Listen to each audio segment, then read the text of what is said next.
I'm Brooke Schnittman, and this is Win the Day with James Whittaker. You're listening to Win the Day with James Whittaker. What we do in life echoes in eternity. Broadcasting from Los Angeles, California. Here's your host, James Whittaker.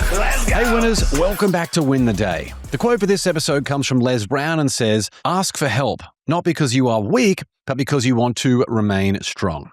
Brooke Schnittman is a leading ADHD coach, podcaster, and best-selling author. In 2018, she founded Coaching with Brooke, where she equips the ADHD community with structure, strategies, and accountability so they can thrive in work, family, and life. Brooke was diagnosed with ADHD as an adult and lives it every day as a family of 5, including her husband and 3 children, all with ADHD. With more than 20 years in education, she understands the overwhelm, frustration, and daily battles from both sides of the desk. I've known Brooke for many years. She's an amazing person. In this episode, we're going to go through the biggest myths about ADHD that keep people stuck, how to create systems that actually work even when motivation is low, practical ways to manage overwhelm and build momentum each day, and why the right tools can help you unleash your full potential. We'll also go through how bullying shows up, whether you're an adult or a child, and give you the strategies to help the people you love most. Before we begin, the right bit of inspiration can completely change the trajectory of someone's life. So if there's a friend or loved one out there who needs to hear this episode or could use some help to win the day, share it with them right now. All right, let's win the day with Brooke Schnittman.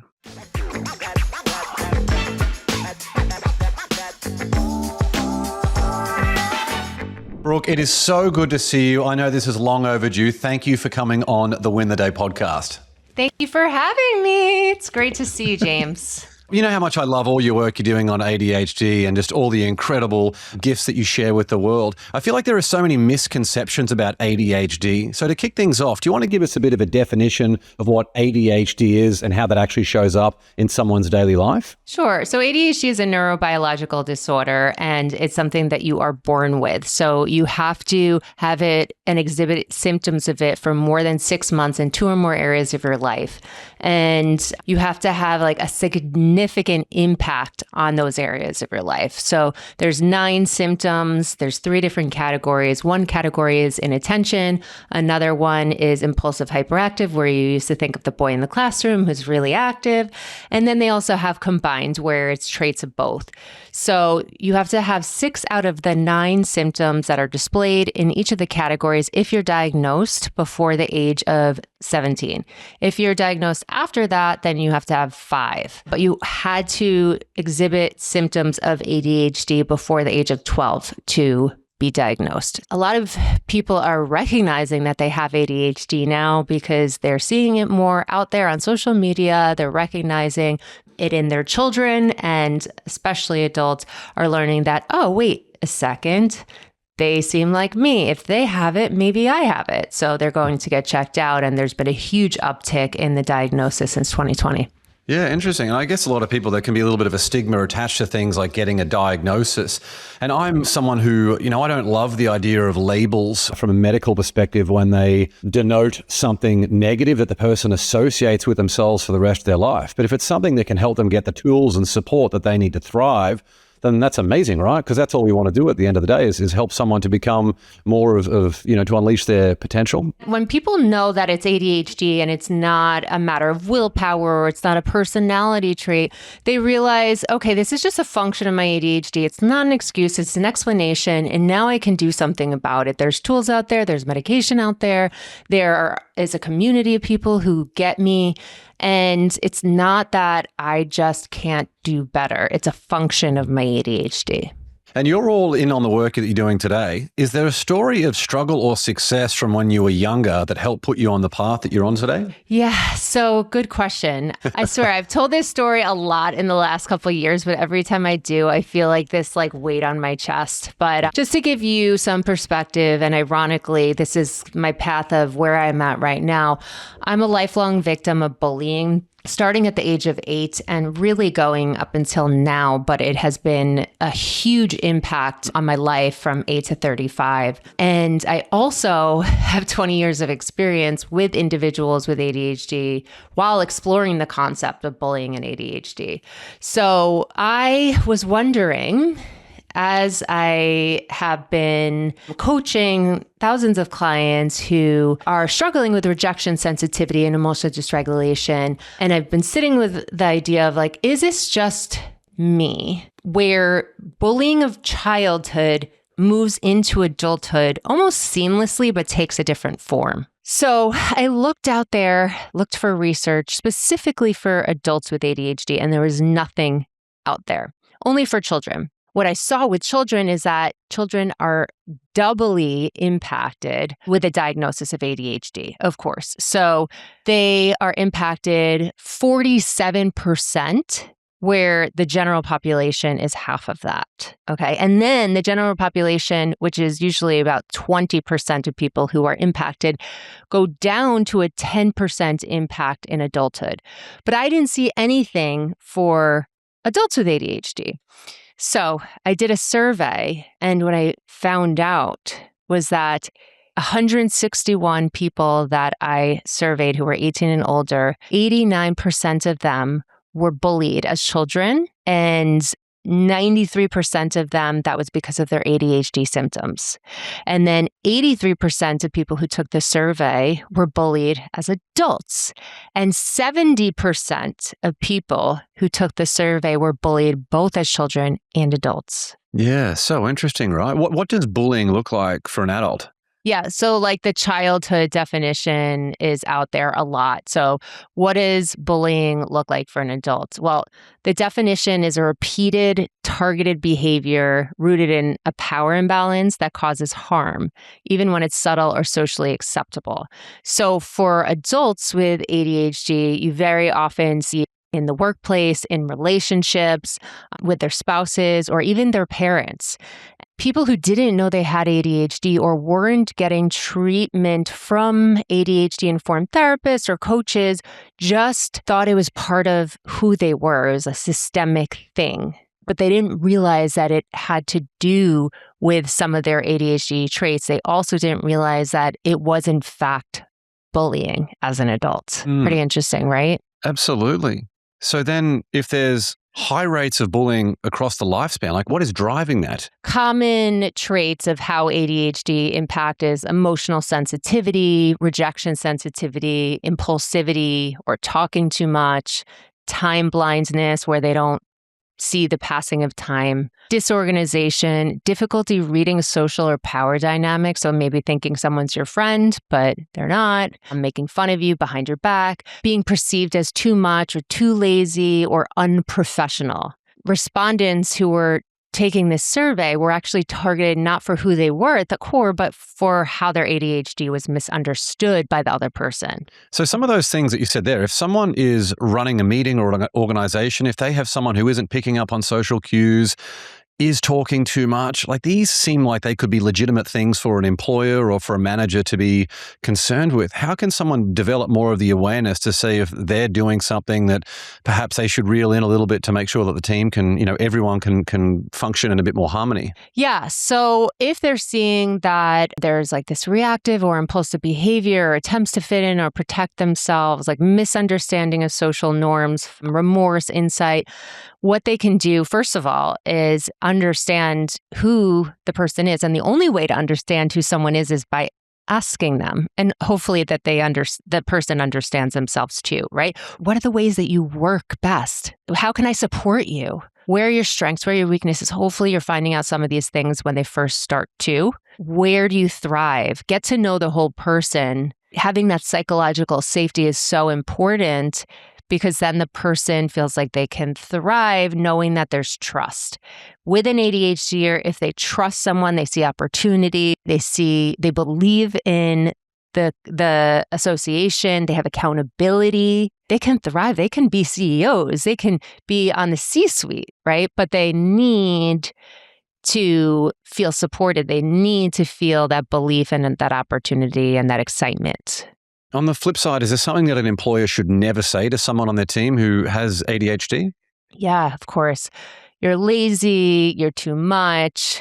Start, socially excluding them. I already told you that, putting them on the spot, which has happened to me in my experience working for certain bosses, yelling at them in front of other people. I don't think any boss should do that to any human, calling them out in front of groups, verbalizing things to do on the fly with someone with ADHD, have a meeting, put it in writing, put it on a shared project note. So this way it's down there and there, again, can be that accountability and check in to make sure that they can cross-reference. You've had decades of experience working in this field. If you could go back and see young Brooke going through one of those situations, how do you feel like you'd handle a situation if someone was saying some of those things to you? It's a really good question. Well, the situation of where my boss screamed at me on the phone, actually, with my colleagues, my equal level colleagues, sitting next to her in the office while she had me on speakerphone was exactly that really tore me up. So I thought about how to respond, and I actually took her into her office afterwards and I said, "Don't you ever speak to me like that again. If you have something that I did that was a problem, please address me one-on-one. It's not acceptable to do that in front of the staff." So that was maybe one time I stood up for myself. Then, there were a lot of times that I was bullied by other colleagues.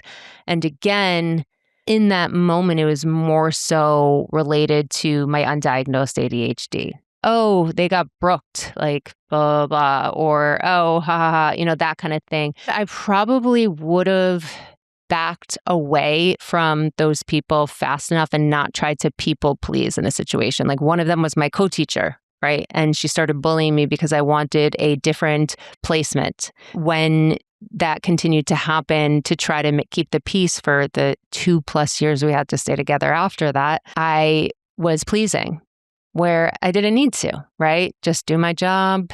She does her job, and I connect with the people who actually like me and are nice to me, not trying to be their friend.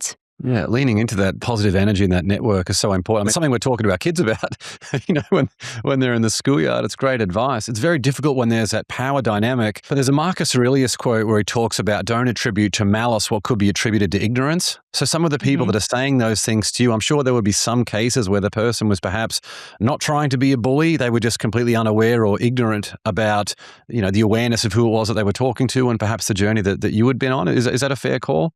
Yeah, it's very fair. So I would say that maybe sometimes people have like dark humor or sarcastic humor and they don't realize, right? But then, and I am more sensitive than others, hyper aware, hypersensitive based on all of the things and all the negative messages I received growing up, right? So I'm hyper vigilant. For the people who were aware of the bullying, I think I was an easy target. Yeah, it's something that really helped me was just with dealing with all, I guess you could call it sort of, to not be so sensitive, to be more resilient, anti-fragile, whatever term that you want to attach to it, but just saying that someone else might be ignorant, they might be having a really bad day themselves. And that was how I was able to reconcile some of those difficult things that I went through, was to say, look, it actually has nothing to do with me. It might be more about the other person and what they're going through, which can be quite useful. Obviously, it depends on the situation. And if you've got someone that's either out to get you or is a real bully, then yes, there needs to be a strong intervention to be able to stop those behaviors from happening. Yeah. And that's where safe workplaces come in, getting the accommodations that you deserve with ADHD, having just one friend who really gets you can make all the difference. Dr. Dodson, who is an ADHD researcher and a big name in the ADHD industry, said that 70% of children with ADHD do not have a reciprocal friend by the age of 8, 3rd grade. Wow. Isn't that wild? Yeah. So this is not unique. Yeah. And some of the things that you mentioned there, that you've been on the receiving end, or you've had clients who have been on the receiving end of some of these things, or the people that you surveyed with the study that you did, it sounds like a lot of those things that they were hearing were the types of things that would be shared, not just in the workplace, but also in relationships, friendships, family systems. So where do you see this happening the most for people? Obviously, the stakes are very, very high in the workplace, but if someone's in a, even a romantic relationship, or they're trying to recognize that they have an obligation to be there for their parents, but if they feel like their parents or their home environment is a little bit toxic, and that's not a great situation to be in either, right? Absolutely. So that's where it really helps to have someone who is informed in this situation and bullying and understanding your ADHD symptoms and separating sensitivity from actual gaslighting and manipulation and bullying and exclusion, and seeing if it's you or if it's the person, and then being empowered to make your own decisions. So separating the systemic feeling of, okay, this is a part of me, to no, this is happening and I don't need to accept that. Yeah, 100%.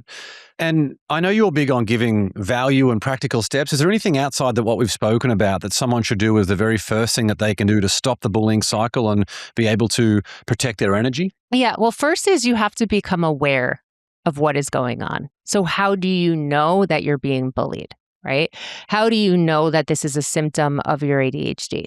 So find someone who knows. Find an ADHD informed expert or friend even to identify, or community to identify, okay, this is what's happening. Be able to speak to someone and not feel alone in this. Right? And once you're more aware and speak about the behavior, then you get to make choices. So being aware is the first thing. And then, is there something that I can do differently? So am I showing up in a way that is extremely vulnerable? Is this a way that feels natural to me? Is this me just being unmasked and this is the way that I want to be around, my friends? And if so, the people who are making fun of you or are bullying you, perhaps, obviously, you move away from. There are lots of tips of like one-liners, like Jefferson Fisher says, you can just say so when someone is bothering you and bullying you to like take their power away, or like say thank you, because it doesn't put as much power onto the person. Those are really quick ways to remember, but I really believe that A, awareness, and B, having a reciprocal friend who really understands you and you feel connected to and you can unmask with. And then the third thing is learning about yourself and your log of awesomeness, right? Like, what are your accomplishments? What do you want for yourself, right? Like the general life coaching stuff. What are your strengths? What is your motivation? So this way, once you become more empowered, then it's easier to block out some of those things. So that's what happened to me when I was 35. I still got bullied afterwards in relationships, but it didn't have as much of an impact on me because I felt more confident knowing myself. Yeah, well said. It's funny, those little one-liners there. So my son, when he was 3 years old, he was at a preschool and he was on the receiving end, kids just being kids. And he would just say, too bad, so sad, and just keep a smile on his face and run away. And then I went back to Australia and one of my nieces was having a situation about being bullied and she was in high school. And I said, you know what my son Henry is? He just uses this line, too bad, so sad. So I feel like sometimes those quick little one-liners can do the job, as you said, to completely suck out all the power that the bully has. Exactly. I love it. And there's so many other one-liners that you can use, but you just have to practice it, especially with ADHD, because our working memory isn't great. So when your amygdala is hijacked and you're feeling this stress going on in a situation, what happens with ADHD or just humans in general, right? We freeze, fight, flight, fawn, or fib. So there's a lot of practice, a lot of nervous system regulation, and just having that quick recall to spit out in the moment. Yeah, Jocko Willink, the Navy SEAL, uses the word good. Something bad happens, good. Someone on his team, if something bad happens, good. That's just their instant resilient tool to be able to move on. Yeah, I love these little things in the mental toolkit. Yeah, I love it. How well equipped do you feel teachers are to be able to handle kids with ADHD in school? It's a really great question. When I was going to school for elementary education to be an elementary teacher, I took one class on special education on students with disabilities. So that's 3 credits. And it was just quick definitions of different disorders in the DSM at the time. I realized at that time, okay, I am stepping into a classroom where there's a good amount of people who have special needs. Let me fast track and go get my master's in students with disabilities before I become a teacher. And then I ended up becoming a special education teacher. So school does not prepare you for neurodiversity. Maybe in 2026 it does. In 2006, when I graduated, it did not. But There used to also be social emotional learning that went on in schools, and a lot of schools have taken that out of the curriculum because of test taking. What I have seen, though, because of the rise of awareness out there of ADHD, some schools are bringing in experts and discussing what ADHD is, what it can look like in students. So there are some professional developments on it, but not every school has that in their budget. When you got a teacher looking after 30 kids in a room, I mean, we got 2 kids. It's brutal looking after. Exactly. When I was a co-teacher, there were 30 kids, a little less in the district that I was in. We differentiated as best as we could for the kids. So we did it on learning styles, on interests, on readiness, but there's 2 of us there. I cannot imagine one teacher and you have to teach for the test very often. So all of this social emotional learning, a lot of the fun stuff gets cut because test scores fund a lot of the school systems. So that's not to say that people aren't doing the best that they can, and teachers have it, really hard at this point, and so do schools. But they unfortunately do not have the resources, many of them, to be able to differentiate and implement and know every single child for every single lesson, and how to differentiate and how to make it ADHD friendly and how to make it friendly for other neurodiversities. Yeah, it's rare to have a teacher who can be able to do that with all the individuals in the class when you've got all of these different personalities, all these different outcomes, energies, illnesses, all sorts of stuff. I used to say when I was a special education teacher, all students should have IEPs, individual education plans, just the special ed kids did. Why don't the gifted students have it? Why don't the average student have it? Whatever that means at this point. How can we teach the same way for everyone and expect all students to understand? What does that look like? Can you go through what one of those individual education plans would include? Yeah, sure. So for students to have an individual education plan, you need to qualify under IDEA, which is the Individuals with Disability Education Act. And you have to have one of the 13 disorders that qualify, and it has to have a significant impact on your education. So B's and A's isn't a significant impact, even though someone might be an A++ student. If they're getting B's, that isn't always looked at as a significant impact on education. If you have a disability and it's impacting your education, then you might be able to qualify for an individual education plan, an IEP. And it has to go through the special education department. And usually there's a psychologist, a special education teacher, general education teacher, the parents, and they take a look at the needs of the child. So where are there deficits in their learning, in their social being, right? In their executive functions, in their behavior, in their academics. So they figure out where the needs are, where it's below, and then they create goals to try to level up those needs. Then they have a provider, like a special education teacher, who would work alongside them to help them reach those goals. Some of them don't have a special education teacher. They might have a reading teacher or an occupational therapist or a physical therapist or the general education teacher. But an IEP has specific goals towards the students. So what that might look like executive function-wise for people with ADHD is a pull-out classroom where they can learn study skills and organizational skills and planning and prioritizing and time management. Why doesn't everyone have that? Absolutely. Yeah, everyone needs it for sure. How do you feel about medication being prescribed for kids to help them focus in school? I have a family of ADHDers. My husband has ADHD. I have ADHD. My 2 stepsons have ADHD. My 4-year-old is extremely hyperactive, like way more than the usual. And I guarantee you, I can't diagnose, but I guarantee you she has ADHD too. And it's very genetic. So we, besides my 4-year-old, are all on medication for ADHD. And I've seen significant changes. Now, with that being said, as a coach and as an educator and a parent, I do believe that you should try with the tools, behavioral tools, coaching, tutoring, whatever tools of therapy, right, that are out there. However, some behaviors are so dysregulated that the student, when they're in classroom, are continuously starting to hear those negative messages. They're standing out from their peers.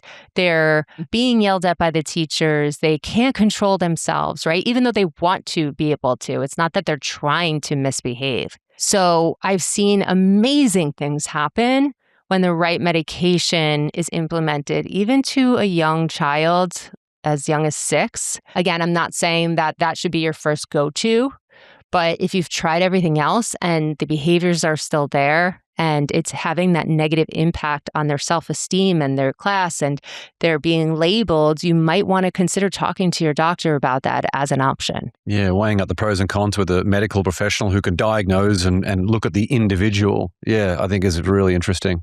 Yeah. I've seen life-changing. My 6-year-old neighbor who used to punch kids and would physically be aggressive just because he couldn't regulate his impulses is getting amazing reports from his teachers now. And think about this. If that child did not get the tools that he needed, and in this case, the tool was medication, what would have happened when he was 16? He might have been arrested. He might have been in multiple fights. He might have missed a lot of education because his behavior got in the way. You can't learn if you don't feel safe and you don't feel connected. Yeah, when I was just starting at university and I still had this debilitating anxiety disorder going on that was very disruptive for my life at the time, there was another really good friend of mine who was, there were very few people who knew these sort of struggles that I had because I didn't even know what was going on with me. So how could I even share or open up to someone else? So you just go through life with all of these behaviors that aren't ideal for a happy, productive life. And there was a friend of mine, a really good friend, who was going through the same stuff. And he was on the brink of dropping out of university. And he ended up using medication to help with his anxiety. And for me, I never, ever had a single tablet for anxiety because I just didn't want to have that as a crutch. I just didn't want to have that for the rest of my life where I could only perform if I had the medication. And he had the medication. And I don't know how long he used it for, if it was he just used it for a few months or if he still uses it today. But he went on to become a doctor, an emergency services doctor, and impact the lives of thousands of people at a time when they need it most because he did have that medication after having, going to see a professional and get that specific diagnosis for him. So there isn't always a one-size-fits-all path for people. I'm someone who's very anti-medication, particularly for kids in almost every instance. But when you have something that's severely hampering your ability to live and have energy and make friends and be happy and be the best you can be, find an expert you trust, try a few different things. And yeah, if that is what really works well for you, that improves your quality of life, I am behind it 100%. Yeah, I was going to say too, ADHD and anxiety are spectrums, just like any disorder. And you meet one ADHD or you meet one ADHD, they say that there's 6,000 different ways that ADHD can present itself. So you have the kid who is punching kids at 6 years old, and then you have Brooke and James who were quiet, good kids in class, like everything's great, even though inside I'm like quietly, suffering. Right. And then I have like psychosomatic feelings, and then I have to go to therapy and I don't understand what's happening. I am labeled to have generalized anxiety disorder and dysthymia. But meanwhile, not to say that those two things didn't exist. I didn't know I had ADHD either.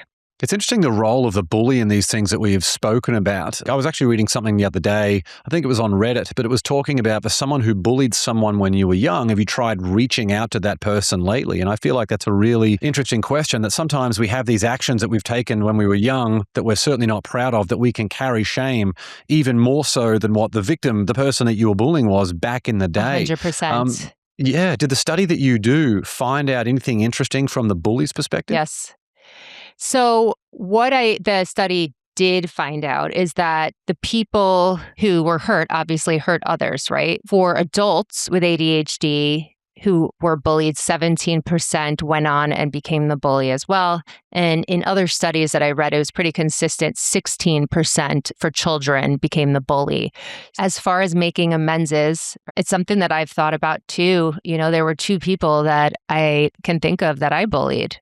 And one of them was the sweetest girl, but we socially excluded her just so I could fit in, which is terrible. And I constantly think about her.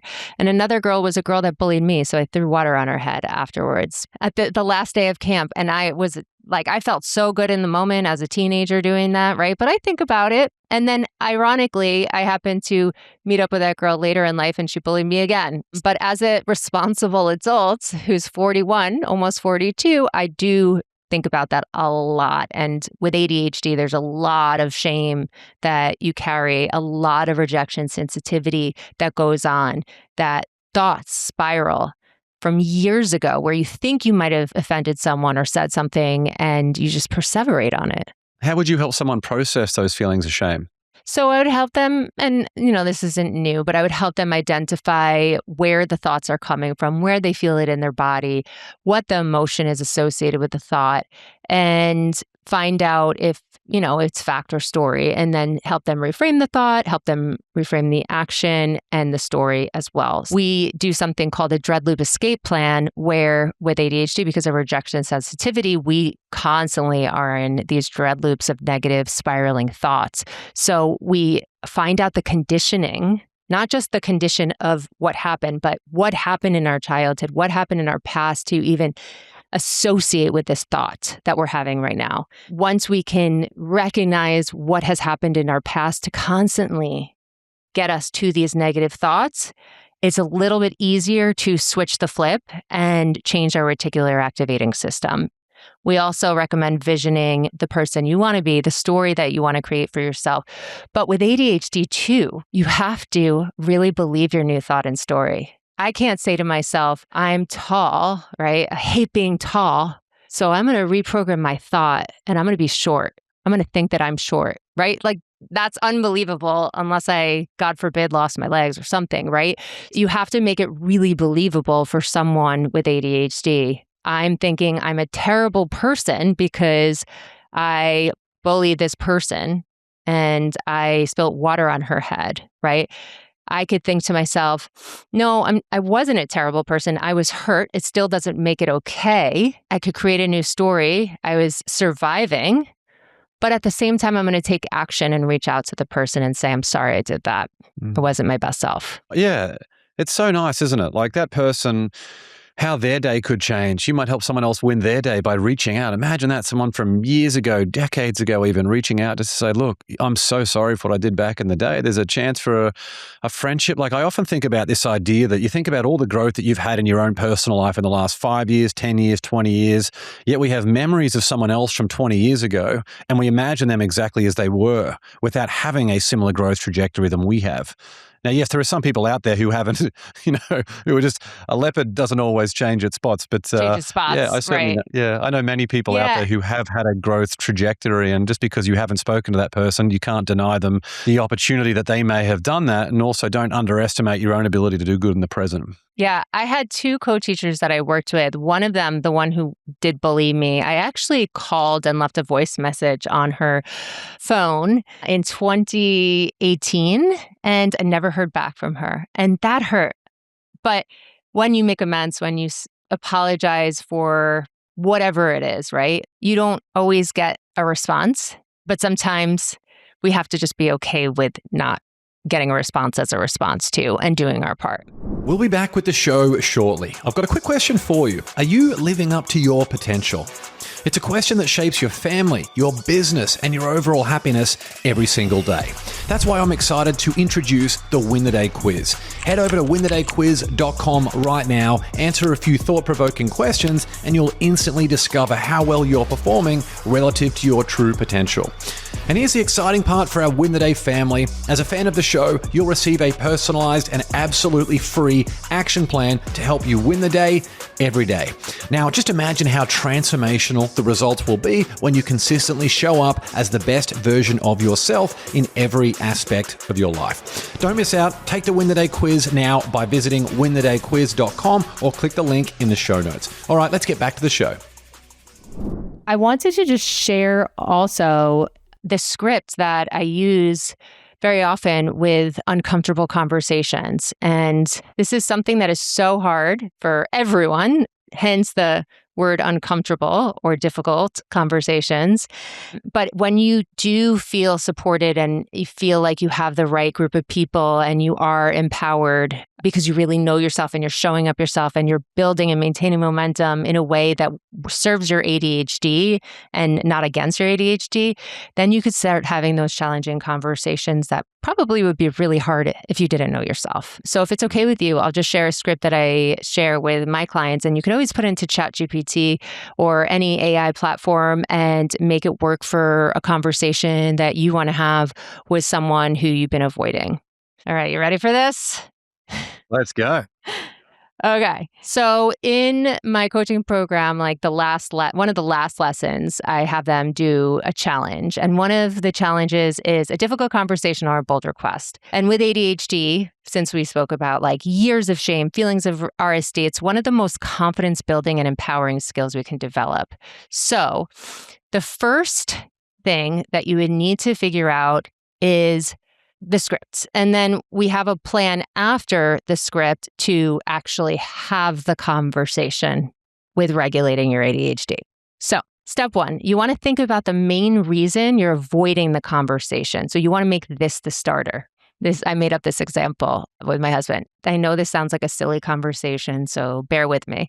I've been avoiding having this conversation because I've been fearing that you would get upset and not share your honest thoughts with me in the future.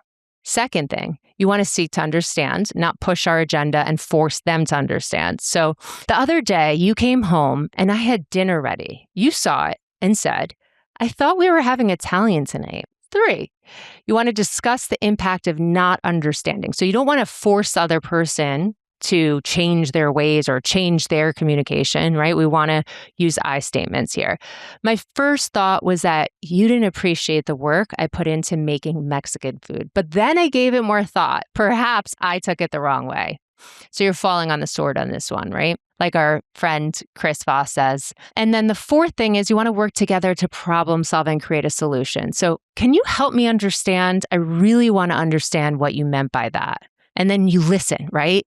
With ADHD, this is really, really hard. So you want to try to just hold on to the words that they're saying, take deep breaths while this is happening, regulate your nervous system, and do not push your answer. Even if you could have a notepad, even if you are impulsively wanting to interrupt. Don't interrupt. So at this point, you want to see if you can come up to some sort of understanding collaboratively. So don't try to get caught up in how you feel. You want to mirror to show empathy. So it sounds like you're feeling blah, blah, blah, right? Dig a little bit deeper and then paraphrase to confirm understanding. And if things aren't going the way that we plan, we want to come back to it at another time and actually set a time to come back to it, or just agree to disagree, right? It's not always going to go the way that we think it is. And then finally, things to consider with ADHD is to write the important points down ahead of time. Again, helping with our organization and our focus. And then for impulsivity, while we're having the conversation, really think about those deep breaths, like double breathing in, like Jefferson Fisher says, in your nose, you breathe in and then you breathe again. And silence is okay, right? Silence is okay. You want to manage your distractions. So set a time and place where the kids aren't coming in. You're not getting alerts. You don't have another meeting that you're running off to. And also know the time of day. If you're dysregulated at night, maybe you don't want to have those tough conversations then. And you also want to have a post-conversation reflection to see what the success was for the conversation and what worked and what didn't. The last thing is with ADHD and neurodivergences, sometimes it's really hard to have a conversation face to face because you look and take in body language, right? And you're distracted by that, and you could get into freeze, fight, flight. You can be triggered and activated by that. So sometimes you need to sit back to back. Sometimes you need to have a phone call so you don't see the person's face. And sometimes we need to text it. Because if we're having a conversation with another person who might be neurodivergent, they might need some time to process their feelings and get back to you too. Yeah, I love that. The biggest one there for me, this is something I work with a lot of clients with too. Don't approach things from like an accusatory manner. This is very big in marriages. It's like, why did you do this? Why didn't you do that? Instead, asking for help. The why. Ooh. Yeah. Exactly. It's like, look, I need your help with something. Look, or have you got a minute? I'd love your help with something. Just something as simple as that. It's not accusatory. Approach it from a place of help. That's where someone actually wants to help. Bring them together. They might offer additional perspective that you didn't know. They might be able to say, yes, this is a challenge. John Gray from Men Are From Mars, Women Are From Venus, he talks a lot about a man's instinct is to solve problems. So if you're coming at him, if you're the wife, if you're nagging away, or if you're doing something accusatory, then he's going to get extremely emotional and turn into the dragon. But if you ask him for help, John said, make a man your hero and he will die for you. And I think that's so true. interesting. Yeah. It's so true. I see that very much. Very often with my husband, I have to say, I'm only here to vent. Please don't give me a solution. Okay? Ready? Are you here for it? Yeah. Yeah. What's the biggest myth people believe about ADHD that drives you crazy? That everyone has it. Yeah, we don't. But there is this thing called variable attention stimulus traits. And because of modern technology and the fast pace of everything these days, our attention spans have lessened. Everyone's ADHD or not. So it might look like someone has ADHD based on environmental factors, executive function challenges with dementia or traumatic brain injuries or stress, lack of sleep. But again, going back to what we said in the beginning of how you know you have ADHD compared to, oh, okay, everyone struggles with organization or procrastination sometimes. No, that's not ADHD, because it does then devalue the person who has it, who is struggling with it, who's trying so hard to do their best. And you got a lot of experience working with kids with ADHD, of course, your own personal circumstances too. How can parents support an ADHD child without turning their home into a constant correction zone?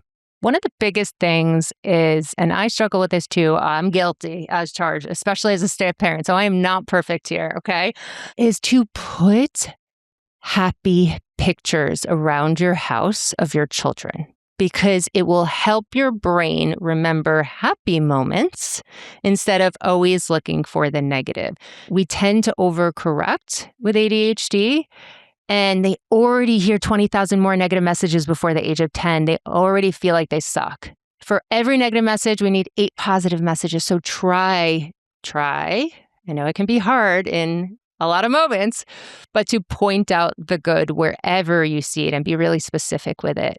Another thing, because I'm ADHD and I can't just give you one answer, even though I ask people the same thing in my podcast, what's one tool? No, come on.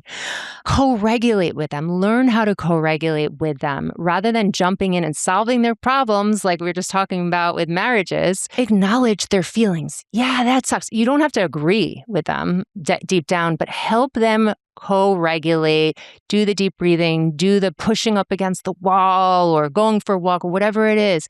Because if you try to lecture, if you try to correct their behavior in a moment where they're emotionally dysregulated, it makes the matters worse. And do parents ever unintentionally create shame when they're trying to help an ADHD child? Of course. And they don't do it on purpose. I really doubt that the majority of us ever look to be like, hey, I'm going to make you feel like you know what, right? No, of course not. But we have to watch our language, and we have to be careful on even our facial expressions or the smiles or the lack of smiles we give to people. We have to spend time with our kids, spend, 30 minutes one-on-one with that child so they feel supported and loved, really get to know them, sit beside them when they're doing something that they like, have those questions and those situations that they could, feel connected to you. And what about time management strategies for ADHD? Is there one particular time management, or as many as you want, but is there one that's a standout in terms of someone who wants to get important work done quickly without distraction? What is the best time management tip or strategy you would share? Well, just like for any adult, you need to know your optimal focus time. So if a child is overscheduled, which almost all of us are, let's be honest, we have school, then we have soccer, then we have homework, blah, blah, blah, blah, right? Let's try to figure out together with the child how they can create structure and systems that work for them. So maybe they are fried by the end of the day and they cannot focus and they cannot do their homework. I know, I'm saying it right now. Perhaps they need to wake up earlier and do their homework, or they need to spend some time on the weekends. I'm not a fan of homework, period. There's a study that it doesn't actually help. But regardless, to help someone with time management, especially with ADHD, they have to see time. And because of future myopia and temporal discounting, we have a hard time seeing the passing of time. So if we could like do a labor painting of the day and actually do color coding and being like, okay, from this time to this time I have school, from this time to this time I have soccer, from this time to this time I'm dinner, from this time to this time I have homework, and then see what free time is there. It is helpful for the child to understand the time and then figure out with the parent or by themselves or with a coach or with a friend how to course correct. Joe DeSena, the founder of Spartan Race, when he was on the show a few episodes ago, he spoke about this idea of he doesn't love having, especially teenage children just sleeping in until 2 p.m. He's like, they need to go to bed earlier. If you can do that, then they're going to be able to have a better use of time. They're not going to feel so tired during the day. So yeah, I love the idea of, being able to go to sleep earlier so you can still get a full night's rest in. You're up earlier in the day when everyone else is and you can prioritize and focus a little bit better then. Yeah. I'm interested to hear more about that from him because I know that the high school that my stepson is zoned for has now started at 10 a.m. Right?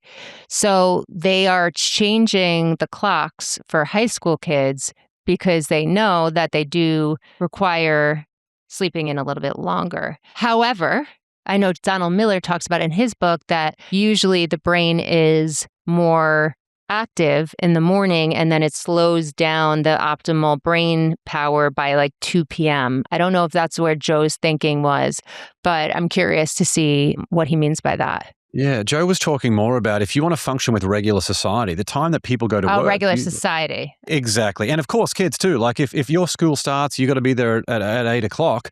You don't want to be rolling out of bed at 7:30 and everything's a crazy rush. What if you could get up at 6 o'clock and make that a habit? But then you've obviously got Right. Dr. Michael Bruce, the sleep doctor. Right. I was just going to say, he talks about Yeah. chronotypes, right? And everyone has different chronotypes. Yeah. Like there are some people that we know who have kids that wake up at 4 a.m. It's just who they are every morning. It's just what they have. Whereas our next door neighbors, their kids, they got to be woken up at like 9 o'clock. So it's just different. So yeah, moving the clocks to 10. Like I think it's better to start a little bit earlier, but 10 is a bit late because if the kids are going to be at home then in the morning, selfishly as a parent who also has work to get done, I like being able to get my kids to school so I can then focus on the work that I have to do. Absolutely. I think, I'm glad you brought up Dr. Michael Bruce because you obviously introduced me to him and he was on both of our podcasts and he talks about chronotypes and how he saved someone from getting fired because she was a late riser and a late sleeper, right? I think the biggest thing is just making sure that you have a routine sleep schedule, which again, for kids might be hard if their activities are changing every day.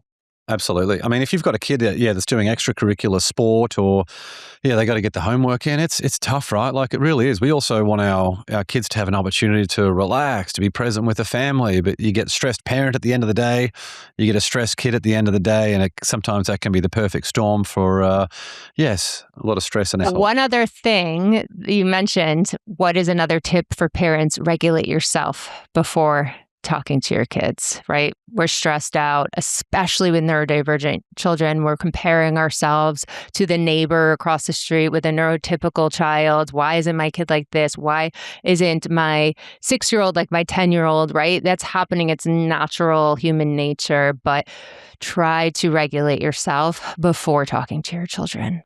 Great advice and rarely done. Yes, it's very, very really important. done there. Your podcast is incredible. You've interviewed so many top people, psychologists, medical experts. Is there a particular insight or behavioral change that you were able to make on the back of someone that you've interviewed that you're able to share with us? One of the biggest things, and there's a lot of controversy in the ADHD space with this, but when I had Gabor Mate on, he was talking about attunement and really looking your child in the eyes. So with my 4-year-old toddler, I think very often about that. Like when she's talking to me, do my best to like really be present with her because that changes her as a person growing up and her love, her connection, right? Is she a secure attachment? Is she an anxious attachment and avoidant? So that was one. And then another one that I thought was so cool that Jim Quick was talking about was that especially for ADHDers, this can be challenging because we feel like if we're hyper-focusing, we don't want to stop what we're doing and lose that flow, right? But he said, if you have to stop because you legitimately have to go pick up your kids or pick up your wife from the airport or whatever, right? Stop mid-sentence or mid-thought and then come back to it when you come back, and your brain comes back to that experience of where you were mid-thought, and it's easier to pick back up from that state. I thought that was cool. Very interesting. Yeah. And last question for the rock around. On your best day, what's an affirmation that you would write on a flashcard that you could show yourself on your worst day? I'm strong, and not physically strong. I am strong. Well said. I am safe. These are good things to, I think, for parents in particular, reminding kids of that. My wife used to do those I am statements with our kids when they were young. I was actually thinking the other day I wanted to start doing that. Again, you just can't be reminded of that enough, right? I am strong, I am kind, I am safe, I am brave, all of these different things. So important. Yeah. I've been doing so many internal family systems and part work, and I really like the same messages come up from my trauma of I'm not safe, right? So saying that over and over again is helpful for, the reticular activating system too. And also desensitizing my body to feeling like I'm not safe. The fastest way for me to calm my daughter down, 6.5 years old, when she's in the middle of when she's very, very upset, is you are safe. Not that breathing doesn't do the job, a hug doesn't do the job, none of that stuff. It's letting her know you are safe and everything else can follow from that. It was such an interesting observation. That's anecdotal. I'm not sure if that's common, but I found that very interesting. Yeah. Well, generally we react because we feel threatened by a person, by a thing, by something that happened. So if we know that we're safe and we're not being threatened by a bear or a fire or a real dangerous threat, then we can calm our amygdala. We could start breathing again, bring some oxygen into our brain, interrupt that thought, and then redirect. Yeah. Absolutely.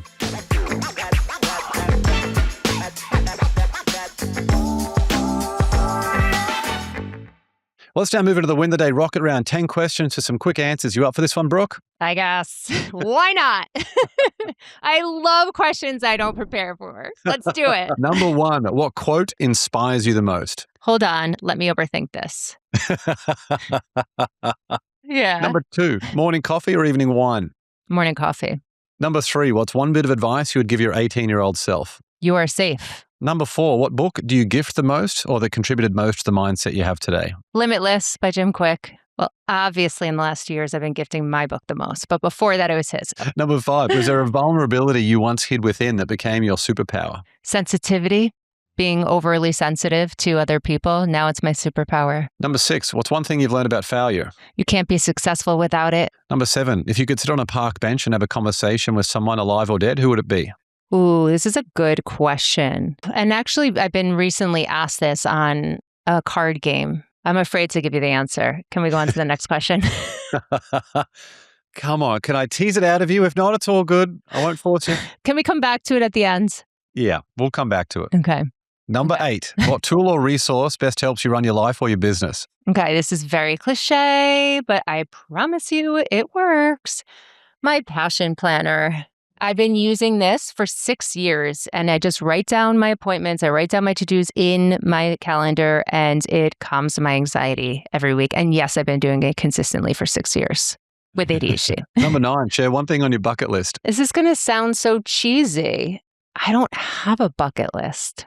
I've been grateful enough to get into a relationship later in life. So I've done so much traveling and so many of the things that I love that I just live my best day as much as I can. It's going to sound cheesy, but I really don't have a bucket list. Yeah, that's great. You're in a good spot. And last question, number 10, what's one thing you do to win the day? The biggest thing that I do to win the day is moving my body, because not only, and I know it's just like 10 minutes a day, and you probably all know this who are listening, but not only is it like a low dose SSRI and a low dose stimulant, thank you, but it also helps with tolerance, which is so helpful as a parent and as a spouse and as a business owner. So moving my body, I see all of the results from that. Yeah, agree. That's something I've been doing more and more, just movement. It seems to be one of those things that everything good just stems from that. Yeah, healthy eating, energy, good relationships, everything. Yeah. Yeah. Well, there are a bunch of ways to connect with Brooke, and we'll link to all of these in the show notes. You can follow her on Instagram at Coaching with Brooke. Visit her website, coachingwithbrooke.com, and grab a copy of her best-selling book. Again, all that and more will be linked in the show notes. Brooke, what a pleasure. Thanks so much for coming on the show. James, thanks for having me as usual. Thanks for joining me on another episode of the Win the Day podcast. We want to hear your thoughts on what we covered today, so drop a comment on the YouTube version of this episode with your favorite takeaway, any questions you have, or what actions you'll be taking as a result of what was shared in this episode. And if you found value in the Win the Day podcast, leave a 5-star rating on Spotify and Apple Podcasts. You'll find a link to both of those in the show notes. It'll only take you a few seconds, and more ratings really helps other people discover the show so they can get the mindset upgrade they need, and we can bring more winners into the Win the Day movement. That's all for this episode. Get out there and win the day. Until next time, onwards and upwards, always.